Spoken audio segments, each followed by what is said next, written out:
दोस्तों, अब तक हमने अपने चैनल के माध्यम से आपको भारत के कई सारे बड़े बड़े प्रोजेक्ट के बारे में बताया है, लेकिन अभी भी एक प्रोजेक्ट है जो कि छूट रहा है। हो सकता है मैंने किसी वीडियो में आपको इसके बारे में बताया होगा, लेकिन अच्छी बात यह है कि जिस प्रोजेक्ट की मैं बात करने वाला हूँ उस प्रोजेक्ट का 96% काम पूरा हो चुका है। और ये जो प्रोजेक्ट है ये पूरे भारत को एक रेक्टेंगल में कन्वर्ट करता है, एक चतुर्भुज बनाता है। जी हाँ गाइस, हम बात कर रहे हैं डेडिकेटेड फ्रेट कॉरिडोर के बारे में, जो कि भारत का बहुत ही बड़ा प्रोजेक्ट है। स्पेशली इसे मालगाड़ियों के लिए बनाया जा रहा है, जहाँ पर ट्रेनें 100 किलोमीटर प्रति घंटा के रफ्तार से दौड़ेगी गुड्स वगैरह को लेकर के। ये आपको पंजाब के लुधियाना से होते हुए दिल्ली, दिल्ली होते हुए कोलकाता, और फिर दिल्ली होते हुए मुंबई, और फिर मुंबई से चेन्नई, और फिर चेन्नई से कोलकाता, इस तरह से ये देश के चारों कोने को आपस में जोड़ेगा। अभी 3400 किलोमीटर के सेक्शन में काम चल रहा है, उसी के बारे में हम लोग बात करने वाले हैं, जिसका कि करीब करीब 96% काम पूरा हो चुका है। तो पहले इस पर बात कर लेते हैं। इसके अलावा आपको बताएंगे कि भारत में 2 और डेडिकेटेड फ्रेट कॉरिडोर का काम स्टार्ट हो चुका है,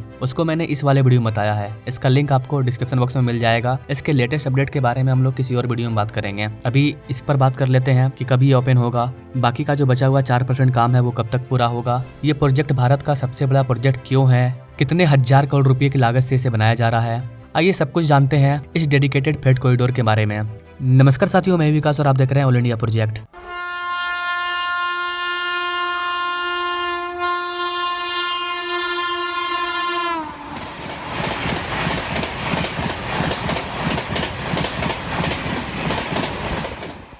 गाइस, आपको बता दें कि इस प्रोजेक्ट को बनाने में सरकार करीब करीब 1,24,000 करोड़ रुपया खर्च कर रही है। इतना पैसा खर्च करने का मेन रीजन यही है कि भारत को हमें एक्सपोर्ट का हब बनाना है। भारत के किसी भी कोने में कोई भी प्रोडक्ट बने उसे हमें समुद्री मार्ग तक पहुंचाना है, देश के अलग अलग हिस्सों में पहुंचाना है, और देश से बाहर विदेशों के अलग अलग हिस्सों में पहुंचाना है। इस तरह के डेडिकेटेड फ्रेट कॉरिडोर पर अमेरिका की भी नजर है, चाइना की भी नजर है, क्योंकि ये गेम चेंजर साबित होने वाला है भारत के बिजनेस के मामले में, एक्सपोर्ट के मामले में। इसके बनने से चीजों की लागत में कमी आएगी, समय बचेगा, सड़कों से भार कम होगा। अभी इसके सिर्फ 2 कॉरिडोर बन रहे हैं, वेस्टर्न डीएफसी और ईस्टर्न डीएफसी, जो कि लगभग बनकर के तैयार है। इसके अलावा 2 और डीएफसी को बनाया जाना है और उसका भी डिटेल रिपोर्ट आ चुका है।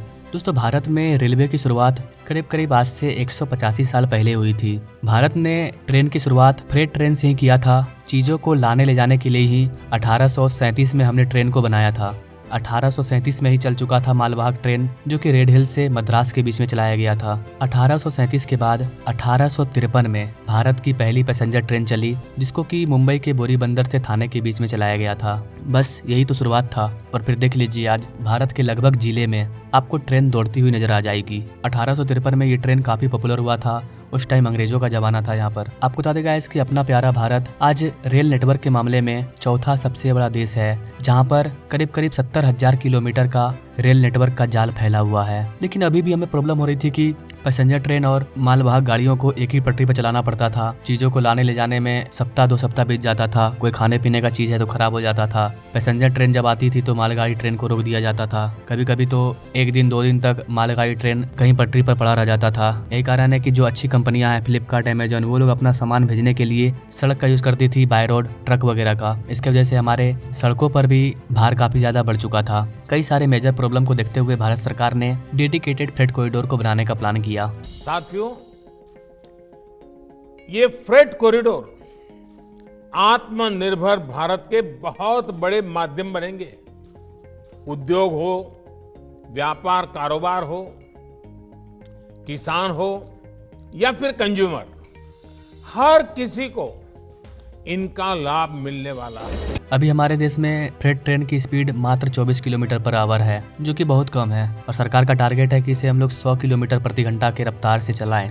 जबकि कमाई की बात करें तो इंडियन रेलवे का जो टोटल कमाई है वो फ्रेट ट्रेन के माध्यम से ही होता है। 64% कमाई इंडियन रेलवे को फ्रेट ट्रेन के माध्यम से होता है। लेकिन हमें आम पब्लिक के लिए कुछ करना है, इसलिए आम पब्लिक को आगे निकाल दिया जाता है और फ्रेट ट्रेन को रोक दिया जाता है। कमाई होता है फ्रेट ट्रेन से ज्यादा। रेलवे का जो सबसे ज्यादा खर्चा है वो पैसेंजर ट्रेन में आता है। क्वालिटी का ध्यान रखना है, लोगों की सिक्योरिटी का ध्यान रखना है, साफ सफाई करना है। लेकिन मालगाड़ी ट्रेन में ऐसा कुछ नहीं है, तो उसका खर्च काफी कम आता है और कमाई भी काफी ज्यादा देता है। तो कई सारे रीजन की वजह से भारत को डेडिकेटेड फ्रेट कॉरिडोर की जरूरत पड़ी, और फाइनली प्राइम मिनिस्टर मोदी ने 12 दिसंबर 2020 को डीएफसी नेटवर्क का उद्घाटन किया और इसे 21वीं सदी में भारत के लिए गेम चेंजर और तीव्र राष्ट्रीय विकास का उत्प्रेरक बताया।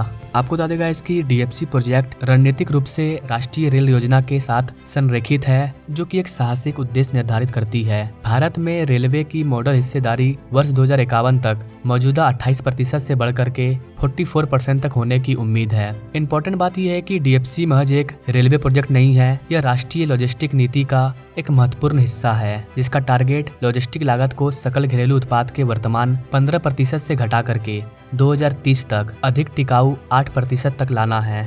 यानी कि अगर आप किसी चीज को मंगा रहे हैं ना, तो उस प्रोडक्ट का जो कॉस्ट है उसका 15% पैसा सिर्फ इसको ट्रांसफर करने में, लाने ले जाने में खर्च हो जाता है, जिसको कि भारत सरकार घटा करके 8 रुपया करना चाहती है। तो अगर लॉजिस्टिक के लागत कॉस्ट में कम आएगा तो चीजें भी सस्ती होगी, कंपनी को फायदा होगा, तो लोगों का भी पैसा बचेगा। इसके अलावा डीएफसी की क्षमता विस्तार 2030 तक 3000 मीट्रिक टन की माल लदान क्षमता हासिल करने के भारतीय रेलवे के महत्वाकांक्षी उद्देश्य को साकार करने में सहायक है। भारत की पूर्वी डीएफसी की लंबाई 1337 किलोमीटर है, जबकि पश्चिमी डीएफसी की लंबाई 1506 किलोमीटर है, जिससे एक व्यापक नेटवर्क बनता है। प्रमुख डीएफसी खंडों के चालू होने से इन विशेष गलियारों में माल यातायात के संक्रमण में तेजी आई है। भारतीय समर्पित मालवहन गलियारा निगम लिमिटेड DFCCIL इसके एक वरिष्ठ अधिकारी के अकॉर्डिंग पूर्वी समर्पित मालवहन गलियारे पर लगभग 90% माल यातायात डीएफसी पर स्थानांतरित हो गया है, जिसका अर्थ है कि प्रतिदिन लगभग 90 रेलगाड़ियां चल रही है, जो गलियारे की 100 रेलगाड़ियों की क्षमता के करीब है। इस प्रकार पश्चिमी समर्पित माल ढुलाई गलियारे